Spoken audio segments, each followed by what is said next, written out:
రాకాలోకంకి స్వాగతం. ఈ కంటెంట్ మీకు నచ్చినట్టయితే లైక్ చేయండి, మీ బంధుమిత్రులకి షేర్ చేయండి. ఇప్పటి వరకు సబ్స్క్రైబ్ చేసుకోకపోతే సబ్స్క్రైబ్ బటన్ని నొక్కండి, అదేవిధంగా బెల్ ఐకాన్ని కూడా తప్పనిసరిగా నొక్కండి. జై హింద్ మిత్రులారా. యూరప్ మొత్తము ఇప్పుడు ఇస్లాం భయంతో కాలం గడుపుతోంది.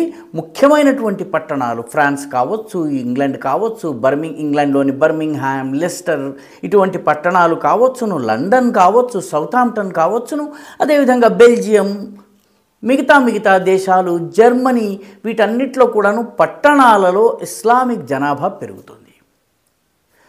గల్ఫ్ నుంచి వలస వచ్చిన వాళ్ళు, బంగ్లాదేశ్, పాకిస్తాన్ ఇటువంటి ప్రాంతాల నుంచి వెళ్ళినటువంటి వాళ్ళు వెళ్ళడమే కాకుండా ఆ ఏరియా మొత్తంలో మిగతా వాళ్ళని రానివ్వకుండా చేయటము, అక్కడ స్థానికంగా ఏరియా డామినేషన్ చేయటము, దాడులు చేయటము, లా అండ్ ఆర్డర్ సమస్య చాలా పెద్ద సమస్యగా మారింది. వీటన్నిటికీ తోడు ఉగ్రవాదం కూడా బాగా పెరుగుతోంది. యూరప్ నుంచి ఐసిస్లో కానీ అల్ఖాయిదాలో కానీ చేరిన వాళ్ళ సంఖ్య ఎక్కువ. ఇప్పుడు జర్మనీ ఈ సమస్యని గుర్తించడమే కాకుండా మేల్కొని కొంత యాక్షన్ ప్రారంభించింది. తాజాగా జర్మన్ ప్రభుత్వం తీసుకున్నటువంటి ఒక నిర్ణయం ప్రకారము 2 ఇస్లామిక్ సంస్థల్ని నిషేధించేసింది. అందులో ఒక సంస్థ పేరు ఇస్లామిక్ సెంటర్ హ్యాంబర్గ్. ఈ ఇస్లామిక్ సెంటర్ హ్యాంబర్గ్ ఆధ్వర్యంలో ఒక 4 షియా మసీదులు నడుస్తాయి. వీటికి హిజ్బుల్లాతో సంబంధం ఉంది. హిజ్బుల్లా ఎక్కడుంది? హిజ్బుల్లా దక్షిణ లెబనాన్లో పనిచేసేటటువంటి ఇజ్రాయెల్కి వ్యతిరేకంగా పనిచేసే ఉగ్రవాద సంస్థ. దీనికి ఇరాన్ నుంచి ఆయుధాలు, అంగబలము, అర్ధబలము 2 రకాల సహకారము లభిస్తుంటుంది. హిజ్బుల్లా చాలా ఉగ్రమైనటువంటి తీవ్రవాద సంస్థ. యూదులను పూర్తిగా ఏరివేయాలని, వాళ్ళని అంతం చేయాలని కంకణం కట్టుకున్నటువంటి సంస్థ. సో ఈ హిజ్బుల్లాతో సంబంధం ఉన్నటువంటి ఈ ఇస్లామిక్ సెంటర్ హ్యాంబర్గ్ని, దాంతో అనుబంధంగా ఉన్న 4 మసీదుల్ని మూసివేయటమే కాకుండా ఆ ఆస్తుల్ని మొత్తము జర్మన్ ప్రభుత్వం స్వాధీనం చేసుకుంది, మొత్తం యాసెట్స్ని. 2వ సంస్థ పేరు ముస్లిం ఇంటరాక్టివ్. చాలా ఇంగ్లీష్ పేరు, అందమైనటువంటి పేరు. ఈ ముస్లిం ఇంటరాక్టివ్ అనేటటువంటి సంస్థ టిక్టాక్ ఇస్లామిజంని ప్రమోట్ చేస్తోంది. ఫన్నీ వీడియోస్ ద్వారా, సరదా కబుర్ల ద్వారా టిక్టాక్ మాధ్యమంగా మత ఉద్రిక్తతల్ని పెంచేటటువంటి, మతోన్మాదాన్ని పెంచేటటువంటి పనిని ఇది చేస్తుంది. ఇది వాస్తవానికి 2020లో ప్రారంభమైంది. దీనికి హిజ్బుత్ తహరీర్ అనేటటువంటి ఉగ్రవాద సంస్థతో సంబంధాలు ఉన్నాయి. ఈ హిజ్బుత్ తహరీర్ని 2020లో జర్మనీ బ్యాన్ చేసింది. హిజ్బుత్ తహరీర్తో సంబంధం ఉన్నటువంటి ఈ ఇస్లామిక్ ఇంటరాక్టివ్ 2021లో దీన్ని బ్యాన్ చేసింది, దీని యాక్టివిటీస్ని. అయినప్పటికీ ఇది టిక్టాక్ రాడికలిజం, టిక్టాక్ ఇస్లామిజం పేరిట పనిచేస్తోంది. జర్మనీ వాస్తవానికి ఈనాడు ముఖ్యమైనటువంటి అన్ని పట్టణాల్లో కూడాను ఇస్లామిక్ ఉగ్రవాదం పెద్ద తలనొప్పిగా తయారైంది. గత సంవత్సరం నవంబర్లో, సరిగ్గా ఏడాది క్రితము 55 ఇటువంటి కేంద్రాలపైన దాడి చేసి ఉగ్రవాదాన్ని ప్రోత్సహించేటటువంటి, రాడికలిజంని ప్రోత్సహించేటటువంటి సంస్థలపైన యాక్షన్ తీసుకోవడం జరిగింది. అప్పుడు జనరేషన్ ఇస్లాం, రియాలిటీ ఇస్లాం అనేటటువంటి 2 సంస్థల్ని పూర్తిగా బ్యాన్ చేయటం కూడా జరిగింది.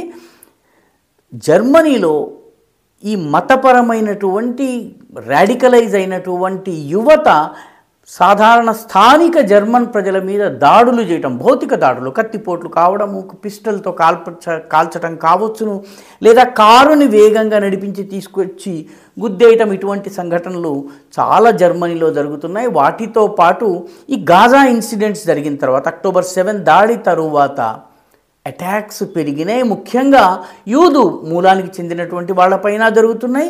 వాళ్ళను సమర్థించే సంస్థలు, వ్యక్తులపైన కూడా చాలా పెద్ద ఎత్తున దాడులు జరుగుతున్నాయి.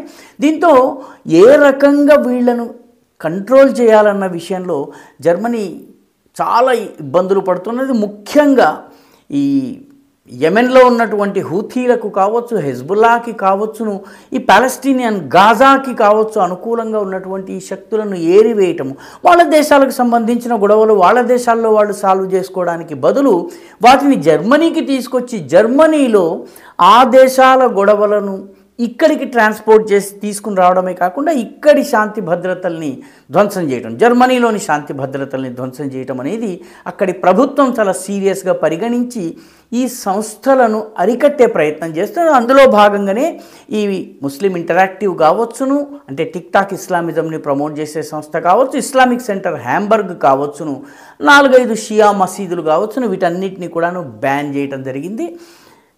జర్మనీ ఎదుర్కొంటున్నటువంటి 2 ప్రధానమైన సమస్యలను ఈ రకంగా వలస వచ్చినటువంటి ముస్లిం అతివాదుల నుంచి ఎదుర్కొంటోంది. మొట్టమొదటిది రాడికలైజేషన్, మతమౌఢ్యము బాగా పెరగడము, దానితో పాటు ఉగ్రవాదం పెరగడము, ఇవి భౌతిక దాడులకు దారితీయడము, ఇదొక పెద్ద సమస్య.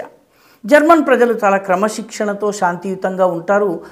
వాళ్ళపైన ఈ దాడులు జరగడంతో అక్కడ సమాజం అట్టుడికిపోతోంది. రెండవ సమస్య ఈ ఆన్లైన్ ఎక్స్ట్రీమిజం, సోషల్ మీడియాను ఉపయోగించుకుని టిక్టాక్ కావచ్చును, ఇన్స్టాగ్రామ్ కావచ్చును, ఇటువంటి సోషల్ మీడియాను ఉపయోగించుకుని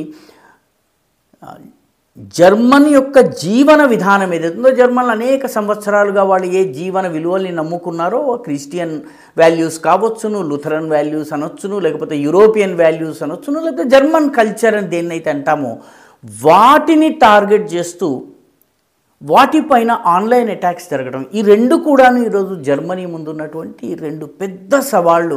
అందుకే ఇప్పుడు ప్రభుత్వం చాలా కఠినమైనటువంటి చర్యల్ని తీసుకోవడానికి ఉపక్రమించింది. అందులో భాగంగానే ఈ ఇస్లామిక్ సెంటర్ హ్యాంబర్గ్ కావచ్చు, ముస్లిం ఇంటరాక్టివ్ కావచ్చు, జనరేషన్ ఇస్లాం కావచ్చు, రియాలిటీ ఇస్లాం కావచ్చును, హిజ్బుత్ తహరీర్ కావచ్చును, ఈ సంస్థలన్నిటిపైన పెద్ద ఎత్తున యాక్షన్ని అక్కడి ప్రభుత్వాలు ప్రారంభించాయి. అక్కడ ప్రజలు కూడాను ఈ రకమైన యాక్షన్ తీసుకుంటామని వాగ్దానం చేసినటువంటి పార్టీలకు నగరాల స్థాయిలో, మున్సిపల్ స్థాయిలో, పట్టణాల స్థాయిలో మద్దతు పలకడం జరుగుతోంది.